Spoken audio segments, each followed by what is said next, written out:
Aloha and good afternoon. My name is Jürgen Steinmetz, joining you from the Breaking News Show in Honolulu, Hawaii.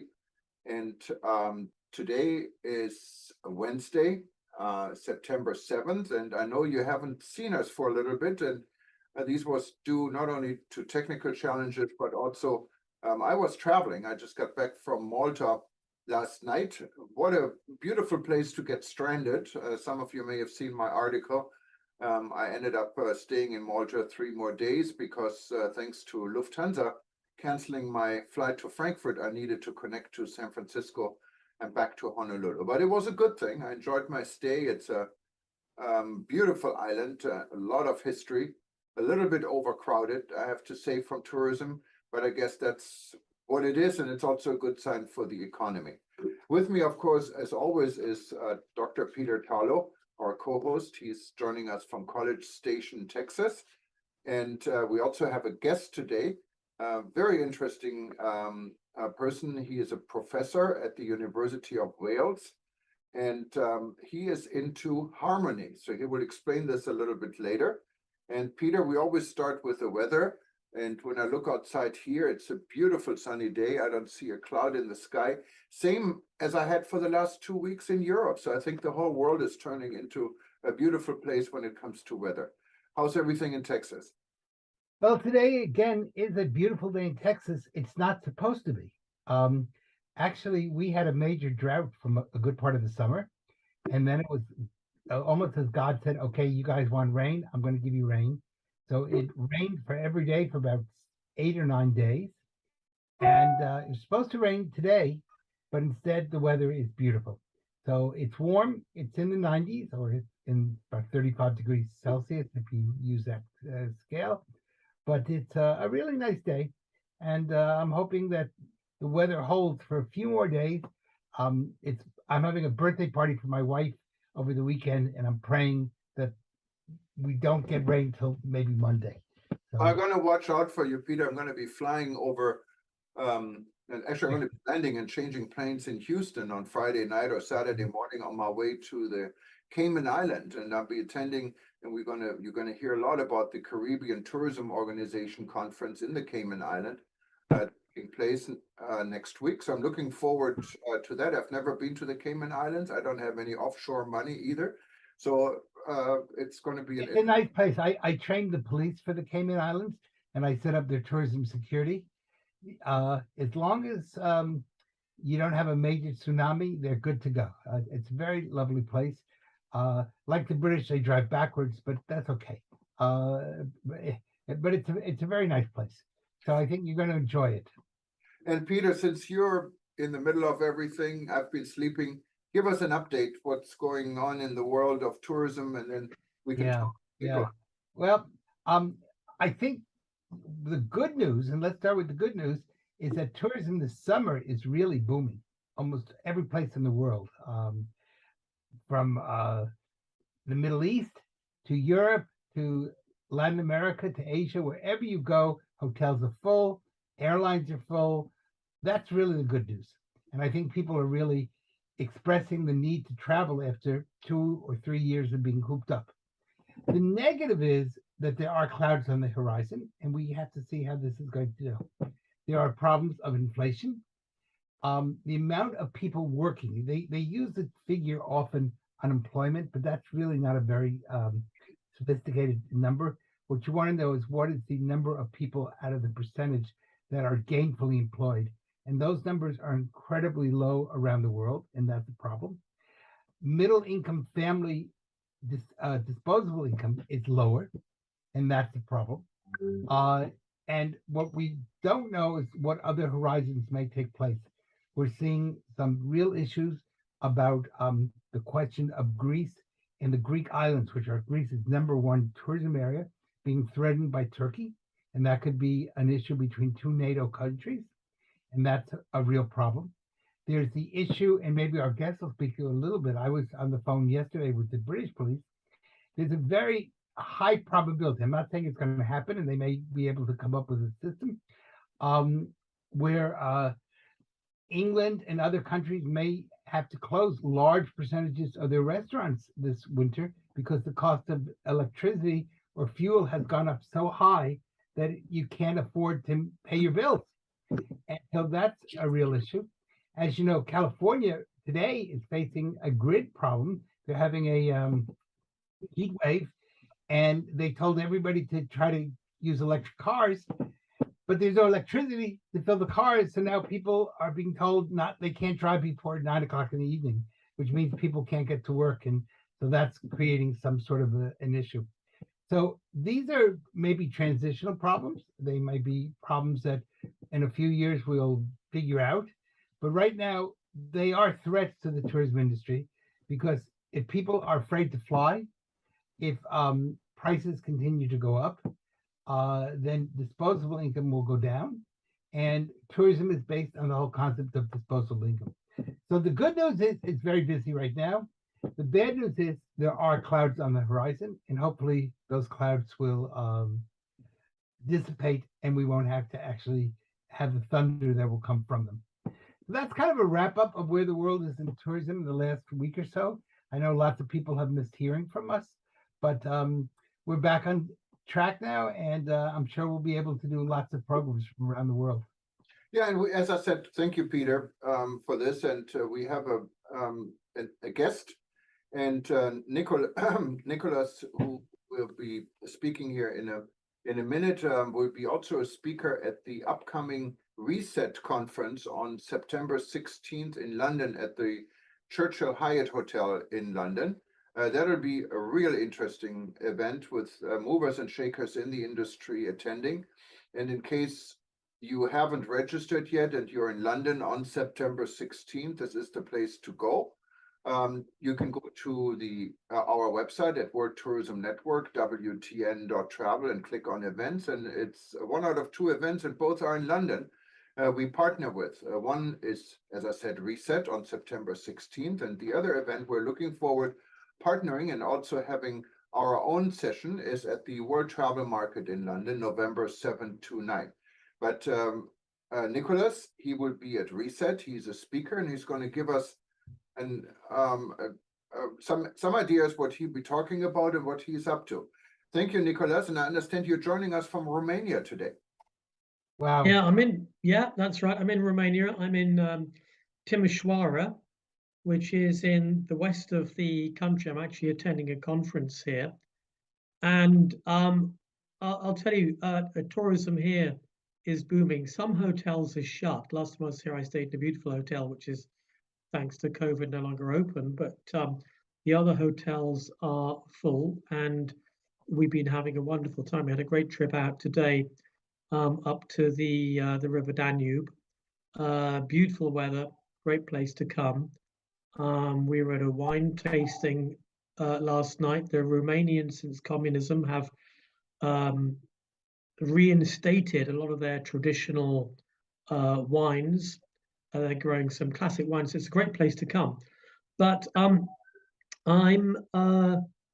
as you said, Jürgen, I'm a professor at the University of Wales, Trinity St David, and we're very concerned there, like so many people are, about health of the planet, long-term state of the planet, and how to develop sustainable policies. So we've been looking at the traditional ancient idea of harmony. And the idea is that ideally the whole world exists in a state of harmony. This is a very important ancient classical idea. We find it in Chinese thought as well, many indigenous cultures. The whole world, ideally operates harmoniously. It's almost like, if you could hear it, you'd hear a beautiful, beautiful musical harmonies. But everything changes. We live in a world where one day is different to the next, and so disharmony develops. And so we're looking at two things. First of all, one is how to maintain this idea of harmony as opposed to disharmony. Also, I'm picking the idea of harmony because in those cultures which have this idea, they think that like everything in the world is interconnected, interrelated. Entangled is a modern scientific word. Everything is completely connected. This is modern science as well.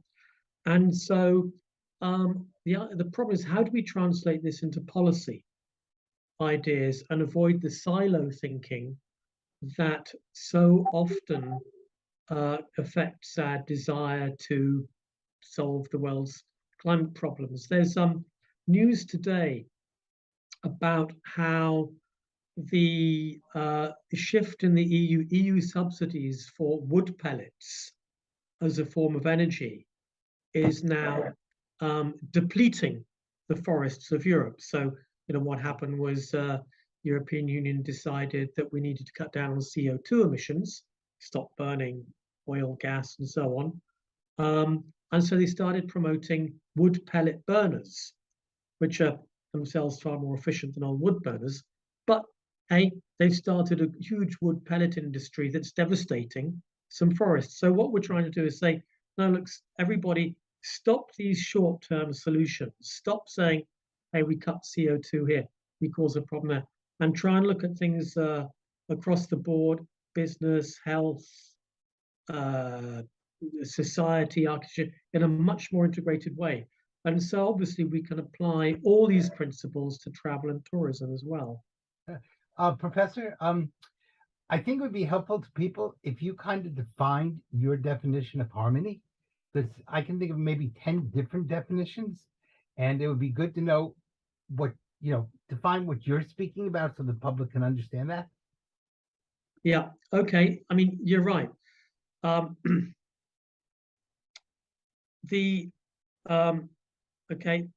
fundamental idea, it's come down to us from the ancient world, is that everything in the world moves in some sort of unison, in some sort of pattern. Okay, I think everybody understands this intuitively. The wind blows, the trees move, the water flows, the air, the wind blows, and so on. Sun rises, everything. There's a pattern, right? Now, how we're trying to update this is to say, right, if there's a pattern that everything is moving together, it's all absolutely interconnected. So there's a great sort of metaphor that is used to describe this. So a butterfly flaps its wings. That comes out of quantum physics, the theory. It does, exactly, and chaos theory. Right. Butterfly flaps its wings on one side of the planet, there's a hurricane on another side. So anything can have a significant effect because everything is linked. So another word from quantum physics is entangled. Okay.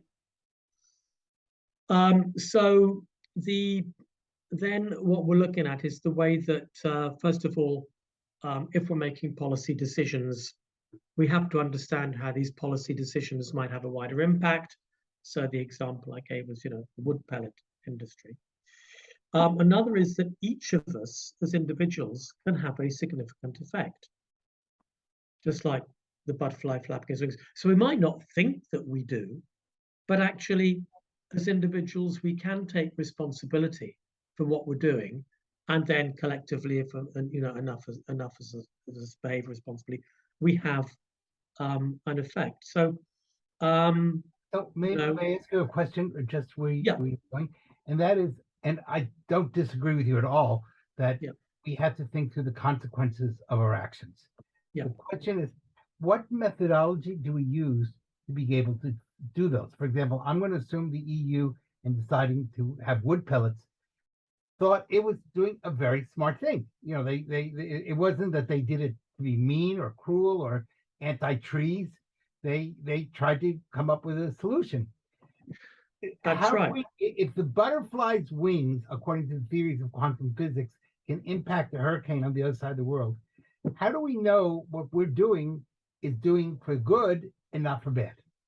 Well, I think that you model the solutions. Okay, you think if we're going to subsidize wood pellets, what's the likely outcome? How many wood pellets are going to be sold to have a significant effect on forests? How many trees do we have to cut down to produce the wood pellets? So it's not terribly complicated. You just model all the consequences, which is, of course, what climate scientists are doing all the time, is modeling different possibilities. We put this amount of CO2 into the atmosphere, we're likely to get sea level rise in a certain range. So it's to do with modeling. I mean, another classic example, which many friends of mine are suffering from in the UK, was when in the 1990s, there was a drive to promote diesel as a fuel instead of petrol, right? So again, reduce fossil fuel emissions. Now, I know lots of people who were really green, eco-activists, Green Party members, they bought diesel cars. Now, we find that diesel is very polluting. The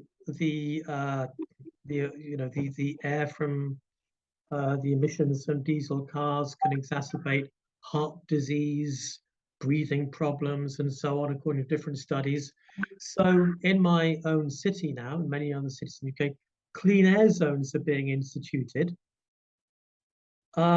which means that diesel cars driving through the clean air zones have to pay a £9 charge every time they enter the zone. That's £18 if you enter the zone and then drive across town and have to re-enter it to get back.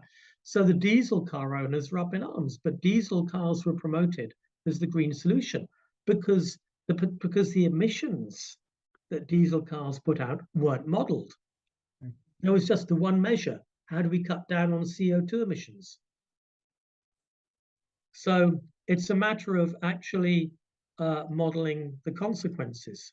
With nuclear power, we know all the arguments for and against. There's a new nuclear power station being built in the east of England, Sizewell. Well, it's going to be put on a platform 7 feet above sea level with a seawall around it of 77 meters, 14 meters, and a storm surge which floods the power station is put down at a 1 in 10,000 year event. Now, how many 1 in 10,000 year events are we having at the moment? It's but that 1 in 10,000 years could come next year. So it's a matter of in that case, I think, rather than going for the old nuclear power option, of really scaling up renewables. So in the UK at the moment, it takes around 4 years to get planning permission for an offshore wind farm. That can be cut to 1 year. So it's a matter. So again, it's I think thinking in the round, thinking holistically, and so we're thinking holistically. My friends who are ecologists who hate wind farms because they say, one, they use more fuel than natural gas, and two, they kill birds.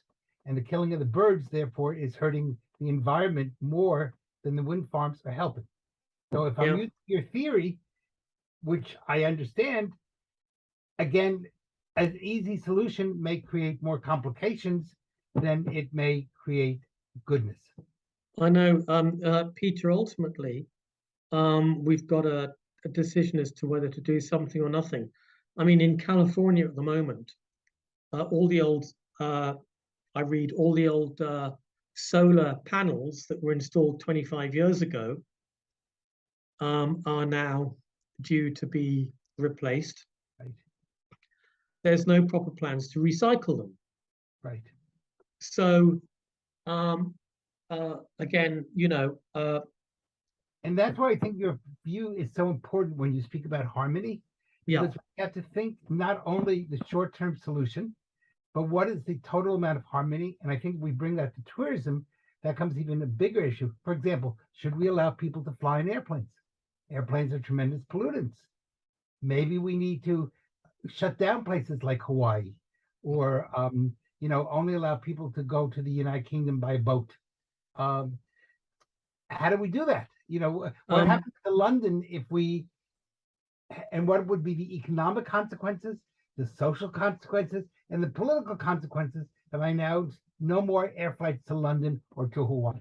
Yeah, And I Jürgen, know. I mean, Hawaii- ultimately, for me, okay, I'm personally a pragmatist and a compromiser. So it's ultimately about finding the best level of compromise, yes, having modeled the most number of sort of problems and potential solutions, which can, of course, lead to inaction. You never get to the point at which you've got a perfect solution. right. So there always has to be a moment at which, you know, the politicians come in or the advisor and say, right now we have to act and we do this. But, you know, I think the examples I've given were of instances where there was no serious modeling of the solution. I mean, you mentioned electric cars earlier. You know, I've got a problem with electric cars actually because of the rare earths needed for the batteries, Exactly. apart from the fact they need charging. And I don't think they're a solution. You see, I'm a public transport supporter, and I think you know, trams, trains, an obvious solution. Agree with you You know, more. you know, I could not agree with you more. Yeah. I think we're going to see, on top of that, with the electric cars, no one knows what to do with the batteries. There's also a political price to be paid, not on the rare earth, but a domination by one country over the rest of the world, which is not a ecologically friendly country. I'll just leave it at that, without bringing into politics. I think we're going to see tremendous problems with the whole electric car push, and we haven't thought through the consequences of the butterfly flapping its wings. And no, you're uh, right. You're 100% right. I think the electric car boom is just repeating the diesel car Yes, mistake. exactly. It's And exactly. it depends, I mean, it depends, of course, where you are. Here in Hawaii, I think we have the largest, I think so, at least one of the largest percentage of electric cars. So you find electric cars everywhere. They have free parking for electric cars. You can charge your car free almost everywhere. So it does become So quite, where do you get the electricity to charge the cars? I understand, but you don't pay for it.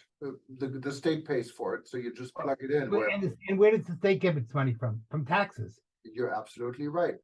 So it's a circle, and I think when it comes to harmony, the world is not harmonized to a one solution approach, right? There is different approaches in different countries, and some countries put a bigger emphasis on protection than others. And not only countries, if you look at in our own country in the United States, it's very different from region to region, from state to state. So I don't know how to harmonize all of this and to come to a global solution that everyone can live with and that is actually effective. Well, and I think that's Professor Campion's problem is how does he, taking the theory of the butterfly, make it work on a global scale?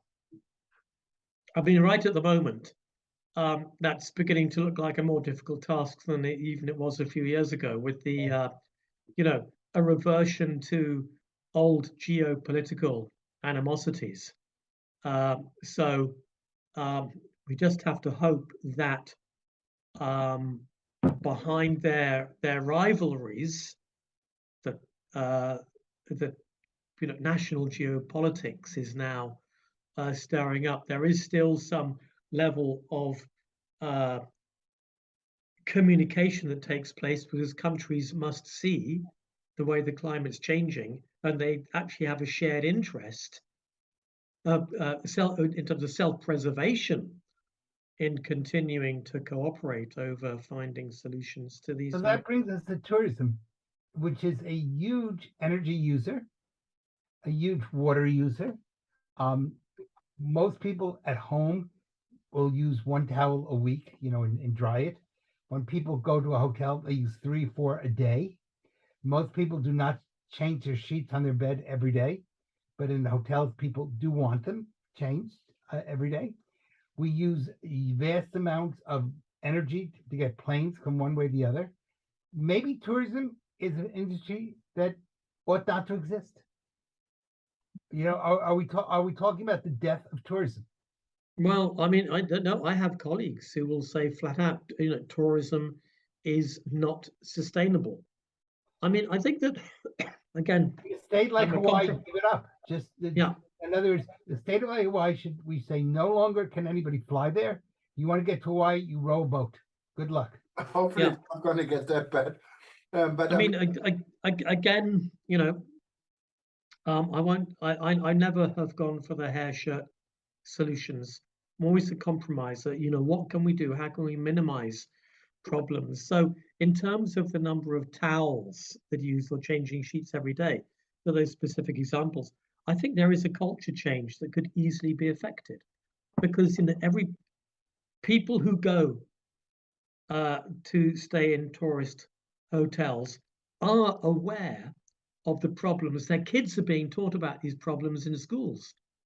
And if you're told, okay, your towels are going to be changed every few days, hang your towels up. When we're going to change your sheets once a week. I actually think those culture changes can be made. I don't think it's an all or nothing.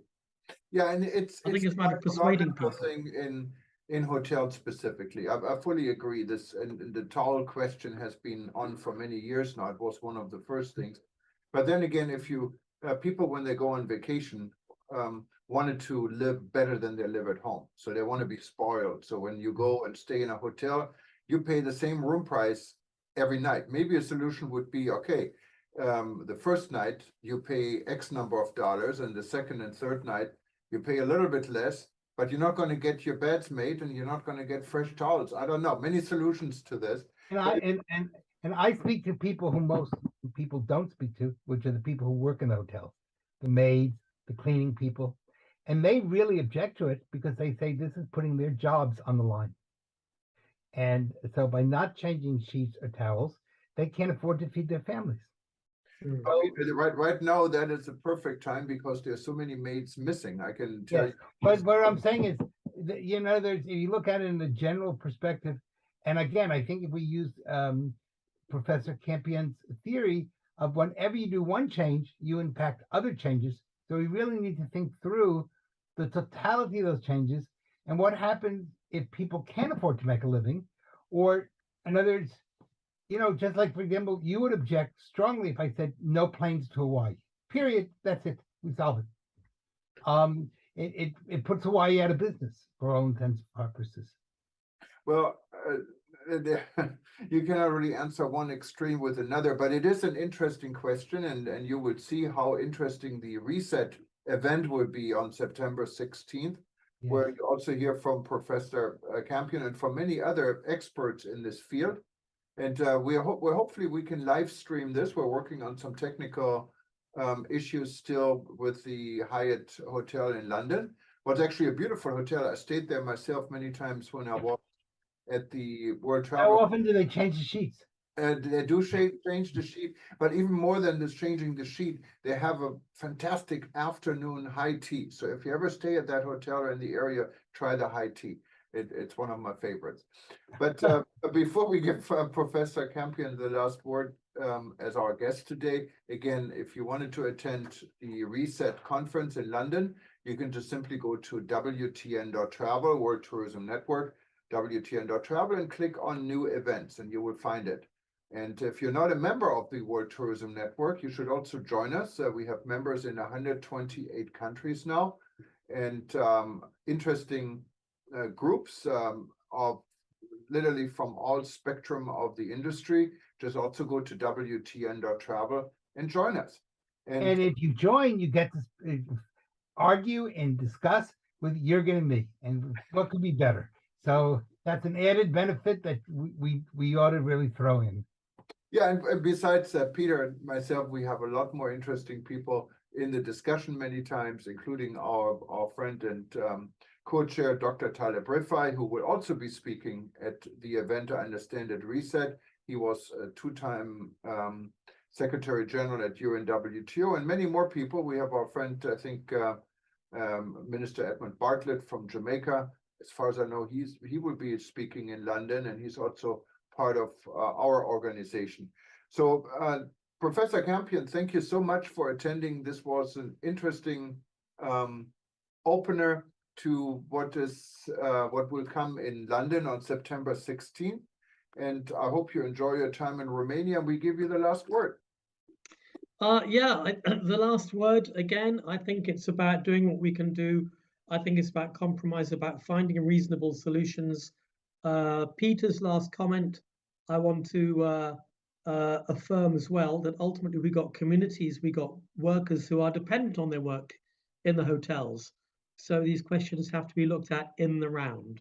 Thank you. And look, Jürgen, Peter, thank you for having me. It's been a great discussion. Professor, it's been wonderful, and I think this discussion is going to make people do a lot of thinking, and that's really the job of an academic, is not to provide answers, but to provide deeper questions. Questions, exactly. And anyone who's Thank watching us now and has missed part of this discussion, just stay tuned. We're going to repeat it every 2 hours, so 12 times in the next 24 hours. And if you miss it at all, you want to watch any of our discussions we had, easiest is really go to our YouTube channel. It's linked from all our publications, from eTurbo News, from World, and also from World Tourism Network. Or of course, you can always go to livestream.travel, our video platform, and watch any of our interesting discussions we had in the last 3 years at your convenience. Again, aloha from Hawaii, and good morning. Howdy from Texas. And we talk to you soon. Bye-bye. Bye. Thank you again, Bye-bye. Professor. Thank you.